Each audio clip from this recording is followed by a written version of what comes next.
Hello, good morning students. Please subscribe the channel, drop a like, share and comment. Today's transcription number 398 of Sir Kailash Chandra's volume number 19 on the speed of 100 words per minute.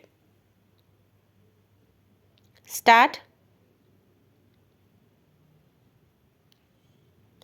The budget presented by Dr. Manmohan Singh no doubt has laudable objectives. But unfortunately, the laudable objectives enunciated in the budget speech are not reflected in the finance bill.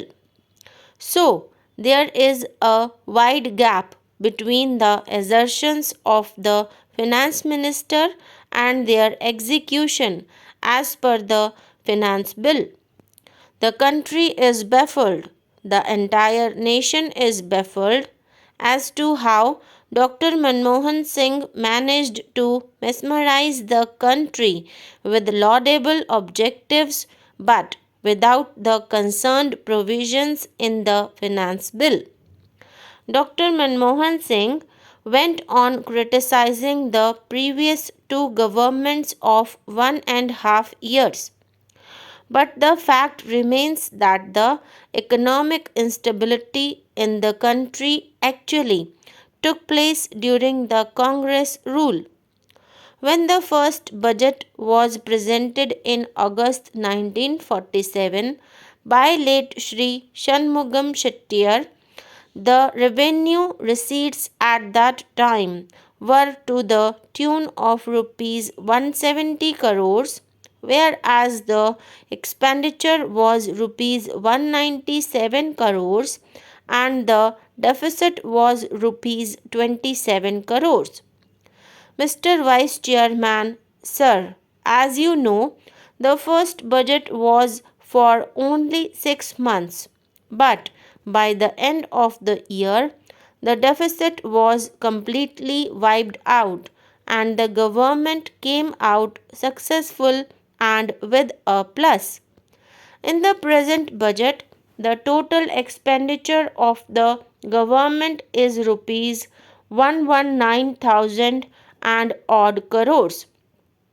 Dr. Manmohan Singh and others from the government, day in and day out, say that they are curtailing government expenditure. But the figures go contrary to their assertions.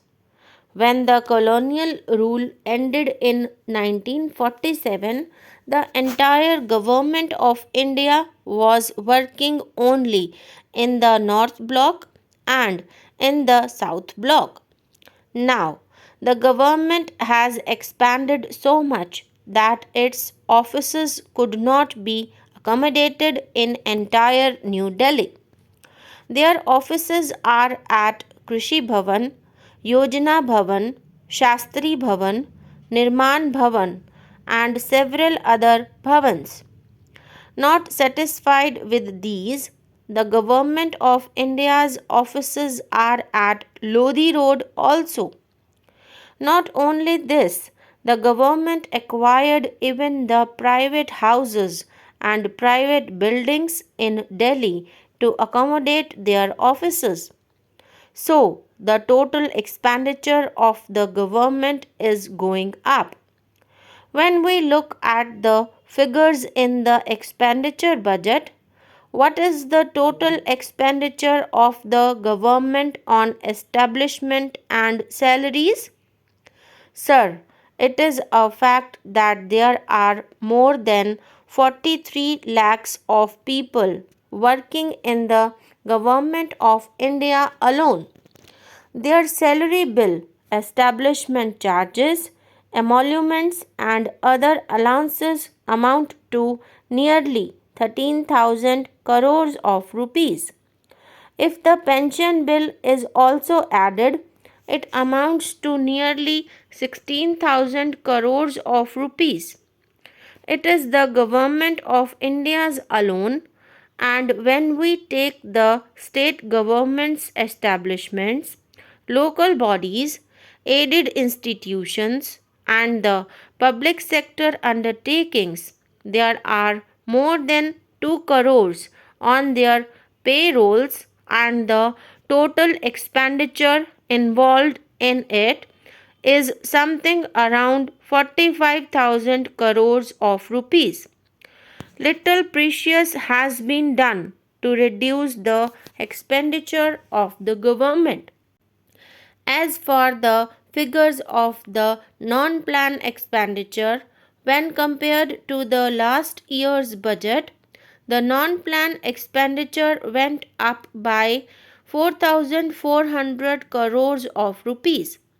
If we calculate, the government of India spends something about rupees 165 crores per day and rupees 16,500 per second to run the show.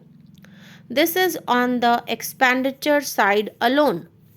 And to meet this expenditure, the government resorted to higher taxation, and thereby the taxation has gone up, and subsequently the revenue receipts went up.